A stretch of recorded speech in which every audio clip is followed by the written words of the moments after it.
नमस्कार welcome to learning to the आज हम डिस्कसन करबा आरआई अमीनो आईसीडी सुपरवाइजर एसबुर प्रीवियस ईयर क्वेश्चन से सब डिस्कसन करबा। First question which part is known as the brain of computer computer brain क्या कहउछथि मॉनिटर मॉनिटर जहाँ भी इन्फॉर्मेशन हमको डिस्प्ले करूछ एटा गोटे आउटपुट डिवाइस हिसाब रे काम करछि। सीपीयू ना कीबोर्ड कीबोर्ड माउस करे द्वारा हम जहाँ भी डाटा कंप्यूटर रे एंटर करूछथि ए सब इनपुट डिवाइस रे जाउछि। सीपीयू सीपीयू कोन सेंट्रल प्रोसेसिंग यूनिट तार फुल फॉर्म से मेनली आमर जहाँ भी डाटा आम कंप्यूटर दूसरे प्रोसेस करुच्ची तो सीपीयू को आम ब्रेन ऑफ कंप्यूटर कहते आंसर ना ऑप्शन बी।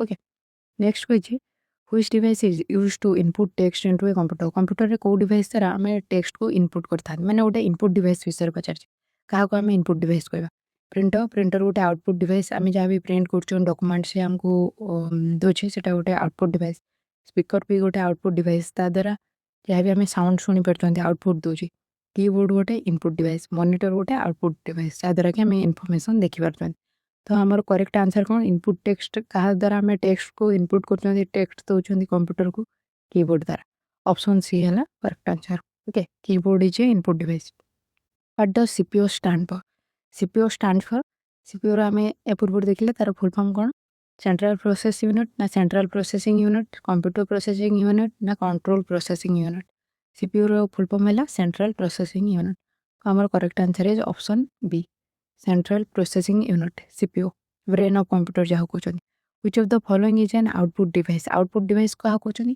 ये आमको किसी इनफॉरमेशन दूची जो डिवाइस द्वारा आम इनफॉरमेशन पाँच से कहते output device mouse keyboard scanner ये सब को कौन कहवा आम इनपुट डिवाइस कहीं ए द्वारा आम जहाँ भी डाटा है आम कंप्यूटर को दौरान माउस द्वारा किसी भी टेक्स्ट है नंबर है एंटर कर कि कीबोर्ड द्वारा टेक्स्ट जहाँ भी डाटा होचे आम से सब एंटर कर माउस द्वारा आम माउस आमर गोटे कौन पॉइंटिंग डिवाइस पॉइंट कर किसी भी इनफॉरमेशन को एंटर कर आमको हेल्प कर स्कैनर द्वारा आम कौन भी जिनस को स्कैन करके कंप्यूटर को डाटा दौरान प्रिंटरटा गोटे आउटपुट डिवाइस प्रिंटर द्वारा आम जहाँ भी इनफॉरमेशन पाँच तो आमर correct answer is option D printer is output device. Okay print करके आमको इनफॉरमेशन दूसरी तो प्रिंटर गोटे output device which key use to delete characters to the left of the cursor को की द्वारा कंप्यूटर रे को की आमको हेल्प करछि कैरेक्टर को लेफ्ट साइड रे डिलीट करने में जदि कर्सर को आम ये रखुँच कैरेक्टर माने जो लेटर को सब लेफ्ट साइड रे डिलीट करछि यदि ये जगह आम से की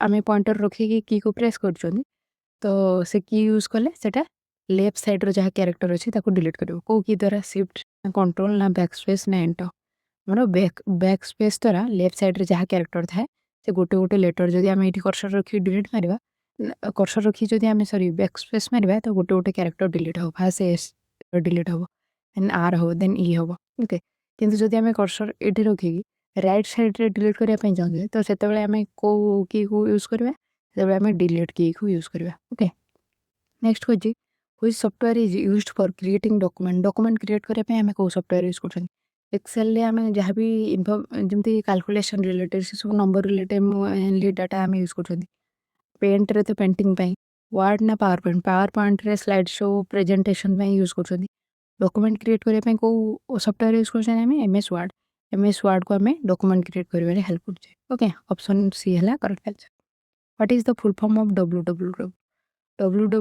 रो फुल फॉर्म कौन world wide web web wide world web wide तार फुल फॉर्म है world wide web correct answer is option A world wide web W रो full form. Next question which shortcut key is used to copy text कौन भी text को copy करने आम कौ shortcut की यूज कर गोटे ये टेक्स्ट रहा आम कॉपी करने कौ शॉर्टकट की यूज कर कंट्रोल एक्स आम यूज करती कौन भी टेक्स्ट को कट करने कंट्रोल भी पेस्ट करने कंट्रोल सी ना कंट्रोल पी है प्रिंट करने कंट्रोल सी है कॉपी करने। ओके तो आमको पचार कि कौ की यूज कर कॉपी करने तो कंट्रोल सी आम यूज कर कॉपी करने ऑप्शन सी है correct. Which of the following is temporary memory या भीतर को मेमोरी को आम टेम्पोरारी मेमोरी कहवा रम रो फुल फॉर्म कौन read only memory then hard disk को कहबा कि यहाँ आमर गोटे परमानेंट मेमोरी रे जाउछि रैम रैंडम एक्सेस मेमोरी एटा की मेमोरी आम देखा डीवीडी डिजिटल वर्सेटाइल डिस्क तो एटा भी गोटे रोचे आमर परमानेंट मेमोरी मोर टेम्पोरारी मेमोरी को गोटे रोचे रैम RAM ହେଲା random access memory ଯେତେବେଳେ ଆମେ କମ୍ପ୍ୟୁଟରକୁ ଅଫ୍ କରୁଛନ୍ତି ତାର ଯାହା ଆମେ ୟୁଜ୍ କରୁଥିଲେ ଡାଟା ସେଟା ରାମ୍ରେ ଯାହା ସବୁ ଡାଟା ରହୁଛି ସେସବୁ କ'ଣ ଡିଲିଟ୍ ହେଇଯାଉଛି। ଓକେ, ତ ରାମ୍କୁ ଆମେ କହୁଛନ୍ତି ଟେମ୍ପରାରୀ ମେମୋରି ବୋଲି। ନେକ୍ସଟ କହୁଛି which device is use to print document print କରିବା ପାଇଁ ତାଙ୍କୁ ଗୋଟେ ପ୍ରିଣ୍ଟର ଦରକାର। ତ କେଉଁ ଡିଭାଇସ୍ ୟୁଜ୍ କରାଏ ଆଉ ପ୍ରିଣ୍ଟିଂ ଯେଉଁଟା ରହୁଛି ସେଇଟା କେଉଁ ପ୍ରକାରର ଆଉଟପୁଟ୍, ଏଇଟା ଗୋଟେ ଆଉଟପୁଟ୍ ଡିଭାଇସ୍। ପ୍ରିଣ୍ଟର ଗୋଟେ ଆଉଟପୁଟ୍ ଡିଭାଇସ୍। ଓକେ, ତ କହିଛି କି ୟୁଜ୍ କରିବା ପାଇଁ ଡକୁମେଣ୍ଟକୁ ପ୍ରିଣ୍ଟ କରିବା ପାଇଁ କାହାକୁ ୟୁଜ୍ କରୁଛନ୍ତି? Scanner, printer, webcam, joystick. Scanner, webcam ଆଉ ଜୟଷ୍ଟିକ୍ ଏ ତିନିଟା କହିଲେ ଇନପୁଟ୍ ଡିଭାଇସ୍, ପ୍ରିଣ୍ଟରଟା ଗୋଟେ ଆଉଟପୁଟ୍ ଡିଭାଇସ୍। ତ ଆମର correct option is option B. Okay, which application is mainly used for calculation କରିବା ପାଇଁ ଆମେ କେଉଁ ଆପ୍ଲିକେସନ୍କୁ ୟୁଜ୍ କରୁଛନ୍ତି? ଯେଉଁ MS ଅଫିସରେ ଯେତେ ସବୁ ସଫ୍ଟୱେର୍ ଅଛି, MS ଅଫିସରେ ଯାଉଛି ମାନେ MS ଅଫିସ୍ କହିଲେ ଯାଉଛି MS ୱାର୍ଡ଼ ଯାଉଛି, ଏକ୍ସେଲ୍ ଯାଉଛି, ପାୱାର ପଏଣ୍ଟ ଯାଉଛି, ଏସବୁ ଯାଉଛି MS ଅଫିସରେ ଏସବୁ ଯାଉଛି। ଓକେ, ତ ଆମର କାଲକୁଲେସନ୍ ପାଇଁ କେଉଁଟା ୟୁଜ୍ କରୁଛନ୍ତି? ୱାର୍ଡ଼ ତ ଡକୁମେଣ୍ଟ ପାଇଁ, ଏକ୍ସେଲ୍ ଆମେ ୟୁଜ୍ କରନ୍ତି କାଲକୁଲେସନ୍ ପାଇଁ, ପେଣ୍ଟ କରିବା ପାଇଁ। ଓକେ, ନୋଟପ୍ୟାଡ଼ ତ ଲେଖିବା ପାଇଁ କିଛି ହେଲା, କାଲକୁଲେସନ୍ ପାଇଁ ମେନଲି ଆମେ ୟୁଜ୍ କରୁଛନ୍ତି ଏକ୍ସେଲ୍କୁ। ଓକେ, ତ correct answer is option B. Next କହିଛି କି what does URL stands for? URLର ଫୁଲ୍ ଫର୍ମ ପଚାରିଛି। Uniform resource locator, universal resource locator, uniform record link ନା ୟୁନିଭର୍ସାଲ ରେକର୍ଡ ଲିଙ୍କ? URLର ଫୁଲ୍ ଫର୍ମ କ'ଣ? Uniform resource locator. Okay, option A ହେଲା correct answer.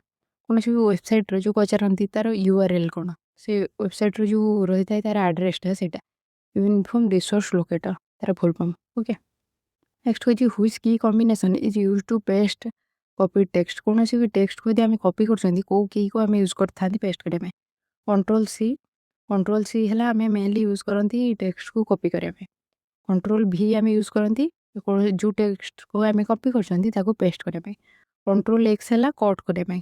Cut କଲେ କୌଣସି ବି ଧର ଗୋଟେ ଟେକ୍ସଟକୁ ତାକୁ କଟ୍ କରିବା ପାଇଁ କଣ୍ଟ୍ରୋଲ ଏକ୍ସ ସିଲେକ୍ଟ କରିବ, କଣ୍ଟ୍ରୋଲ ଏକ୍ସ ଦ୍ୱାରା ତାକୁ କଟ୍ କରିବ। ଦେନ୍ କଣ୍ଟ୍ରୋଲ ଏ ଦ୍ୱାରା କ'ଣ? Select all. କଣ୍ଟ୍ରୋଲ ଏ ହେଲା ସିଲେକ୍ଟ ଅଲ୍। ତ ଆମର କରେକ୍ଟ ଆନ୍ସର୍ କ'ଣ? କପି କରିବା ପାଇଁ ଟେକ୍ସଟକୁ କେଉଁଟା ୟୁଜ୍ କରୁଛନ୍ତି? Control C. Option paste copy text କାହାକୁ ୟୁଜ୍ କରୁଛନ୍ତି ପେଷ୍ଟ କରିବା ପାଇଁ ଟେକ୍ସଟକୁ? ତ କଣ୍ଟ୍ରୋଲ ଭି। ଅପସନ୍ ବି ହେଲା correct answer. Okay, control V. Which of the following is an example of an operating system? Operating ସିଷ୍ଟମ୍ର କେଉଁଟା ଗୋଟେ example? MS Word, window, Google Chrome, MS Excel. ଏ ଭିତରୁ କେଉଁଟା ଗୋଟେ ଅପରେଟିଂ ସିଷ୍ଟମ୍ର ଏକ୍ଜାମ୍ପଲ୍ କହିଛି? MS ୱାର୍ଡ଼, ୱିଣ୍ଡୋ ନା ଗୁଗଲ କ୍ରୋମ୍ ନା MS ଏକ୍ସେଲ୍? ଏସବୁ ତ MS ଅଫିସରେ ମୋଷ୍ଟଲି ଯାଉଛି, ଗୁଗଲ କ୍ରୋମ୍ ବ୍ରାଉଜରରେ ଯାଉଛି, ତ ୱିଣ୍ଡୋ ହିଁ ଆମର ଯାଉଛି ଗୋଟେ ଅପରେଟିଂ ସିଷ୍ଟମ୍ରେ। ଓକେ, ଆମର correct answer is option B, window. Window is an operating system. MS Word, Excel ସେସବୁ MS ଅଫିସର ସଫ୍ଟୱେର୍ ଯାଉଛି। Which memory is permanent in nature? କେଉଁ ମେମୋରି ପରମାନେଣ୍ଟ ନେଚର? ମାନେ ପଚାରିଛି ପରମାନେଣ୍ଟ ମେମୋରି ଆମେ କାହାକୁ କହୁଛେ? ରାମ୍ ହେଲା ଆମେ ଜାଣିଛନ୍ତି ଟେମ୍ପୋରାରୀ ମେମୋରି, ତାର full form random excess memory. କାହିଁକିନା ଟେମ୍ପୋରାରୀ କହୁଛନ୍ତି ଯେତେବେଳେ ଆମେ ରାମ୍ରେ ଯେଉଁ ଡାଟା ଅଛି ଯଦି ଆମେ କମ୍ପ୍ୟୁଟର ଅଫ୍ କରୁଛନ୍ତି ତ ନେକ୍ସଟ ଯେତେବେଳେ ଅନ୍ କରିବା ସେ ଡାଟା ଇରେଜ୍ ହେଇଯାଉଛି, ସେ ଡାଟା ଆଉ ରହୁନି, ତ ସେଥିପାଇଁ ରାମ୍କୁ କହୁଛନ୍ତି ଟେମ୍ପୋରାରୀ ମେମୋରି। କ୍ୟାଶ୍ ବି ଗୋଟେ ଟେମ୍ପୋରାରୀ ମେମୋରି। କ୍ୟାଶ୍ରେ ସେଇ ସବୁ ଡାଟା ରହିଥାଏ ଯେଉଁଟାକି ଆମକୁ ସାଙ୍ଗେ ସାଙ୍ଗେ ଦରକାର, ତ ଆମେ ଇଜିଲି ତାକୁ ଆକ୍ସେସ୍ କରିପାରିବା। ତ କ୍ୟାଶ୍ ବି ଗୋଟେ ଟେମ୍ପୋରାରୀ ମେମୋରିରେ ଯାଉଛି। RAM, cache. ନେକ୍ସଟ ହେଉଛି ରମ୍ ହେଲା ରିଡ୍ ଓନ୍ଲି ମେମୋରି। ରମ୍ର ଫୁଲ୍ ଫର୍ମ ହେଲା ରିଡ୍ ଓନ୍ଲି ମେମୋରି ଆଣ୍ଡ ଏଇଟା ଗୋଟେ ପରମାନେଣ୍ଟ ମେମୋରି। ରମ୍ରେ ଯାହା ଡାଟା ରହିବ ସେଇଟା ପରମାନେଣ୍ଟଲି। ରେଜିଷ୍ଟର ହେଲା ଗୋଟେ ଟେମ୍ପୋରାରୀ ମେମୋରି। ଆମର correct answer is ROM. Option C is correct answer. Permanent ମେମୋରିରେ ରମ୍। ରେଜିଷ୍ଟର, କ୍ୟାଶ୍ ମେମୋରି ଯେଉଁ ରହୁଛି, କ୍ୟାଶ୍ ମେମୋରି, ରେଜିଷ୍ଟର ଏସବୁ ଟେମ୍ପୋରାରୀ ମେମୋରିରେ ଯାଉଛନ୍ତି। ରେଜିଷ୍ଟରରେ ଯେଉଁ ଡାଟା ରହିବ ତା ଆମେ କ୍ୟାଶ୍ ମେମୋରିଠୁ ବି ଜଲ୍ଦି ଆକ୍ସେସ୍ କରିପାରିବା। ଯଦି ଆମେ ମେମୋରିରେ ଆମେ କହୁଛନ୍ତି ଟେମ୍ପୋରାରୀ ମେମୋରିରେ ରାମ୍ ଦେଖୁଛନ୍ତି, କ୍ୟାଶ୍ ମେମୋରି ଆଉ ଗୋଟେ ଦେଖୁଛନ୍ତି ରେଜିଷ୍ଟର। ଓକେ, ରେଜିଷ୍ଟରରେ ଯାହା ଡାଟା ରହିବ ତାକୁ ଆମେ ଫାଷ୍ଟ ଆକ୍ସେସ୍ କରିବା as compare to cache memory. And ରାମ୍ରେ ଯେଉଁ ଡାଟା ରହିବ ସେ କ୍ୟାଶ୍ କମ୍ପେୟାରରେ ଟିକେ ଅଧିକ, କ୍ୟାଶ୍ ମେମୋରି କମ୍ପେୟାରରେ ଅଧିକ ଟାଇମ୍ ଲାଗିବ।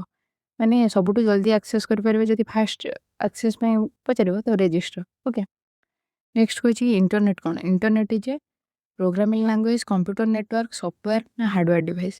ପଚାରିଛି କି ଇଣ୍ଟରନେଟ୍ ଗୋଟେ କ'ଣ? ଗୋଟେ ପ୍ରୋଗ୍ରାମିଂ ଡିଭାଇସ୍ରେ ଯିବ ନା କମ୍ପ୍ୟୁଟର ନେଟୱାର୍କ ନା ସଫ୍ଟୱେର୍ ନା ହାର୍ଡ଼ୱେର୍ ଡିଭାଇସ୍? ପ୍ରୋଗ୍ରାମିଂ ଲାଙ୍ଗୁଏଜ୍ ତ ଇଣ୍ଟରନେଟ୍ ନୁହଁ, କୌଣସି ବି ଲାଙ୍ଗୁଏଜ୍ ଯେମିତିକି ଜାଭା, C++, ପାଇଥନ୍ ଏସବୁ ନୁହଁ।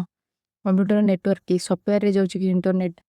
हार्डवेयर डिवाइस के गोटे इंटरनेट नो एटा इंटरनेट कौन तार ना रू ही जाना पड़छि नेट जो एटा अछि एटा कौन नेटवर्क पई लिखा है इंटरनेट है गोटे कंप्यूटर रो नेटवर्क तो correct answer is option B next which shortcut key is used to save a file को शॉर्टकट की को आमे यूज करंती गोटे फाइल को सेव करे पई कंट्रोल एस ना कंट्रोल पी ना कंट्रोल जेड ना कंट्रोल एन कंट्रोल एस को सेव फाइल को सेव करे पई यूज करंती पी तो प्रिंट करे पई जेड हला अंडू पई धर आमे कोनोसी वर्ड को कट करछंती कंट्रोल एक्स द्वारा जदि आमे गोटे वर्ड को कट कले तो आमे पुणी जदि कंट्रोल जेड मारिबा से वर्डटा आमे पुणी थरे पाई जिबा ओके कंट्रोल जेड द्वारा कंट्रोल ए हला न्यू डॉक्यूमेंट पई ओके तो हमरो करेक्ट आंसर इज सेव करे पे फाइल को कंट्रोल एस ऑप्शन ए हला correct answer okay to save a file shortcut key is control S next which of the following is used to browse website को browse करे पे website विषय जो search करछन हमें सेटा कहा द्वारा करछन गोटे ब्राउजर दरकार हमको ब्राउज करे पे वेबसाइट को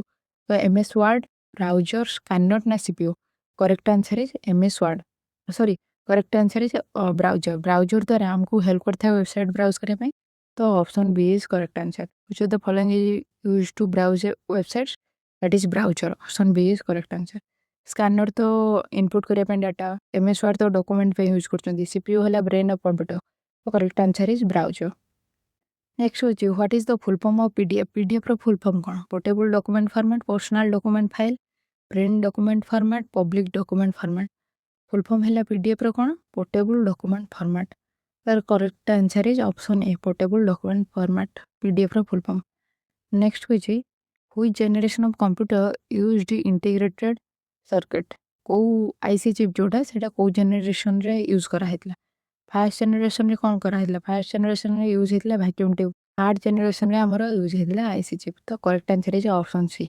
फोर्थ जनरेशन रे कोन यूज होची सेटा कमेंट करियो तो हमरो थर्ड जनरेशन रे कोन यूज करा हेची IC chip option C is correct answer okay अरे या पर नेक्स्ट आजा भी आसीबो या पर नेक्स्ट वीडियो डिस्कशन करबो ओके थैंक यू